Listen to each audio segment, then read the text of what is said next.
जो भाग्यमा कोरिएका सुख दुःख स्वीकार छन्।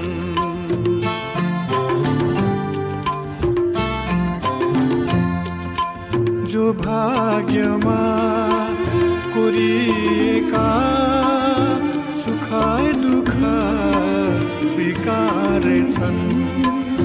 केही तीता पल केही मीठा पल सबै स्वीकार छन्।